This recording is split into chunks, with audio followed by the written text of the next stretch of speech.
Selamat pagi para sahabat sekalian, jumpa lagi dengan saya Rinong Duk in Altum dalam KIKAT, Katekese Iman Katolik. Pertama-tama terimalah salam manis dari kota Ambon Manise untuk Anda sekalian. Apa kabar hari ini? Tentunya luar biasa. Oke, melanjutkan katekese tentang perkawinan, terutama selingkuh dan KDRT belum tentu bisa menyebabkan pembatalan nikah seseorang. Karena dalam gereja disediakan pisah ranjang tetapi tetap ada ikatan pernikahan. Lalu ada seorang teman yang bertanya, Romo, kalau seandainya dalam masa pisah ranjang itu akhirnya keduanya tidak mau bersatu kembali, lalu apa yang bisa terjadi pada dua orang ini, atau apa yang bisa gereja dapat perbuat untuk mereka karena mereka tidak mau rujuk kembali sebagai suami istri. Oke, jadi menghadapi kasus-kasus seperti ini tentunya Kitab Hukum Kanonik menganjurkan para pastor paroki secara khusus untuk pertama-tama menghadapi pasangan-pasangan bermasalah sebagai seorang pastor gembala dengan domba-dombanya. Karena itu dalam tahap ini cinta kasih pastoral harus mewarnai semua tindak tanduk dari pastor paroki kepada pasangan-pasangan yang bermasalah. Oke, kita mengandaikan akhirnya mereka pisah ranjang. Berarti itu langkah pastoral atau cinta kasih pastoral dari seorang gembala sudah ditunjukkan. Setelah mereka berpisah untuk sementara waktu, ternyata masing-masing tetap berkeras hati untuk tidak kembali karena alasan-alasan yang mendasar. Oke, di tingkat ini lalu sebenarnya secara hukum ada dua jalan. Jalan pertama adalah pastor paroki meneliti perkawinan dari pasangan tersebut. Karena kekacauan atau konflik yang ada sekarang yang menyebabkan mereka dua berpisah itu kadang hanya menjadi puncak atau gejala dari sesuatu yang terjadi di masa lampau. Jadi di tingkat ini ketika pastor paroki meneliti, ini jalan pertama, ternyata dari riwayat perkawinan mereka, dari perkenalan sampai pernikahan sampai tahap terakhir, tidak ada cacat celanya. Jadi itu mengandaikan perkawinannya sah di mata gereja Katolik. Kalau perkawinan itu menjadi sah, walaupun dipuncaki dengan perselisihan bahkan pisah ranjang, tapi perkawinan itu sah, maka sampai kapanpun oleh siapapun tidak bisa dibatalkan. Jadi sekali lagi, kalau perkawinan itu sah, maka sampai kapanpun oleh siapapun tidak bisa dibatalkan.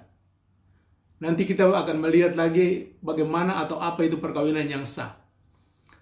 Itu jalan pertama. Jadi dengan demikian maka kalau seandainya mereka dua tidak mau untuk rujuk kembali, hidup kembali sebagai suami istri, maka status mereka tetap pasangan suami istri. Dan dua orang ini tidak bisa lagi mengadakan pernikahan berikutnya di dalam gereja Katolik. Jadi mau tidak mau tinggallah, kalau memang mau terpisah, tinggallah sebagai janda dan duda sepanjang hidup. Fokus pada anak-anak. Karena kalau Anda melakukan tindakan yang lain, misalnya kumpul kebo lagi dengan pasangan lain, maka dengan sendirinya Anda akan terhalang untuk menerima sakramen-sakramen di dalam gereja.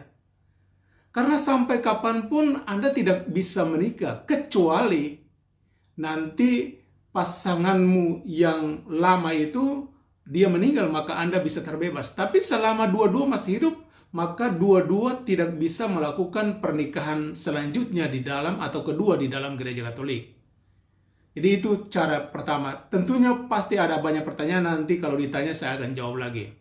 Oke, jadi cara yang pertama sudah selesai. Cara kedua adalah ketika Romo meneliti perkawinan mereka, pasangan yang tadi, ternyata dalam cerita dua orang ini, ternyata dulu waktu mereka menikah, misalnya ada unsur paksaan.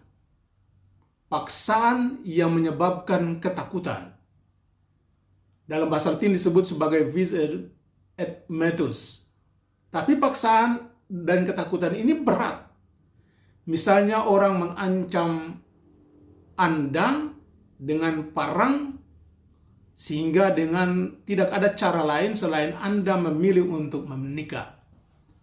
Maka kalau ditemukan cara seperti ini, bahwa dulu mereka menikah karena paksaan, lalu mereka dua bertahan sampai akhirnya datang konflik dan mereka pisah sekarang ini, lalu setelah diteliti ternyata, ternyata dulu mereka dua menikah karena ada paksaan. Maka kasus seperti ini, kalau Romo Paroki dia menemukan bahwa ada kasusnya seperti ini, bahwa ada paksaan, maka lalu dia meminta pasangan itu untuk membuatlah apa yang disebut sebagai riwayat perkawinan, yang nanti akan diteruskan ke tribunal atau pengadilan gerejani. Mengenai bagaimana kasus itu akan diajukan, disidangkan, dan lain sebagainya, saya nanti akan menjelaskan pada sesi lain. Tapi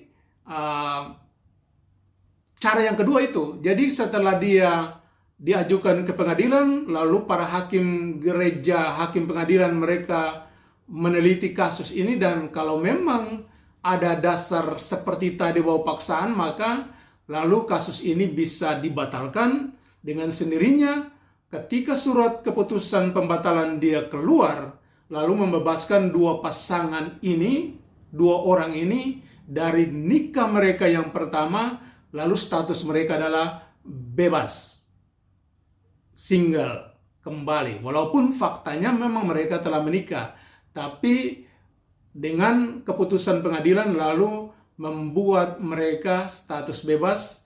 Bebas di sini bisa digunakan untuk tinggal sendiri saja karena fokus pada anak-anak, atau bisa mencari pasangan lain untuk menikah lagi yang kedua kalinya di dalam gereja.